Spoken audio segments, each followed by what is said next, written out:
They seem very similar here to the people of London, of Rotterdam, of Warsaw. As in those cities, there were ruined homes, museums, and other important military objectives, like the Russian Dumbo from the Leningrad Zoo. But there was one important difference. Bombing from the air was only one small part of what the people of Leningrad had to face. In September, the Nazis surrounded the city and announced it was cut off and doomed. The German commander sent the city an ultimatum demanding its surrender. He is still waiting for the answer. Thus began the siege of Leningrad, a siege that was to last for nearly 17 months. In Leningrad, as everywhere else in Russia, the winter came early that year. A cold, hard winter, the hardest in years. But here, unlike everywhere else in Russia, the winter wasn't an ally, but an enemy. Here, the 10, 20, 30 below zero temperatures could only mean more suffering, more hardship.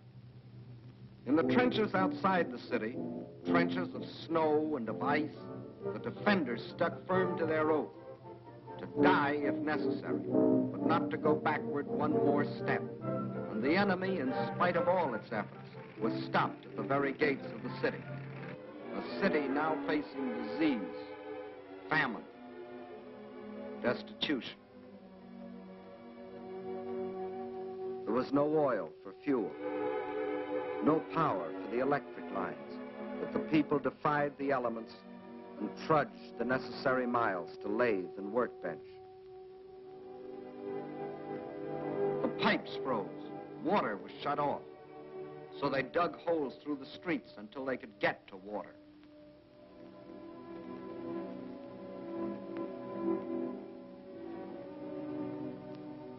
There was no food, and the whole city went on starving. A factory worker got 8 ounces of bread a day. Everyone else, child and adult alike, only 4.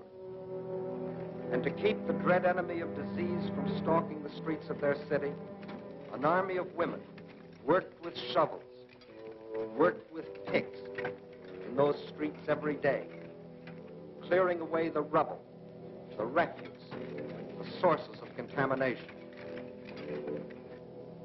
Bombs from the air couldn't force the defenders of Leningrad to surrender. Winter couldn't do it. Hunger couldn't do it. So the Germans decided to shell them into surrender. For days, long-range guns hurled ton after ton of high explosives into the heart of the city.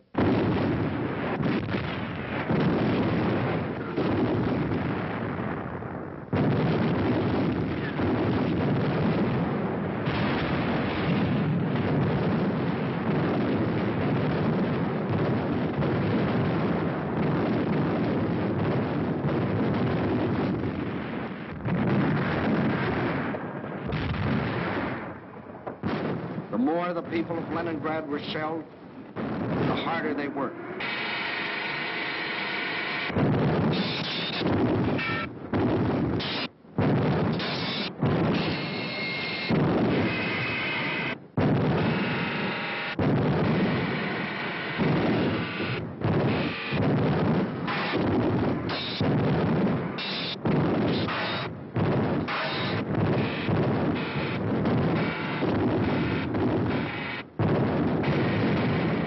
In a rain of high explosives, cut off entirely from the rest of Russia, with only their own hands to depend on, their determination never faltered.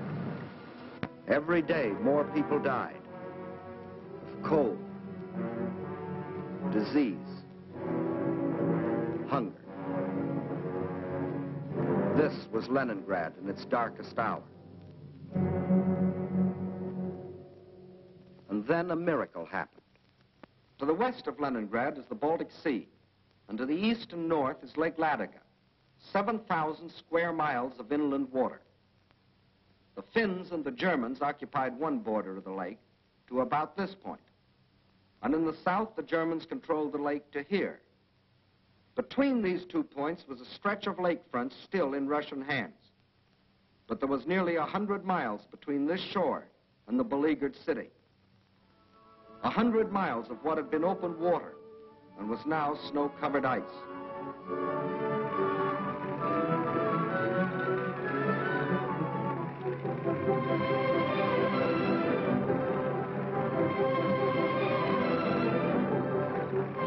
Across this frozen surface now went tractors, sledges, carving a road across the lake.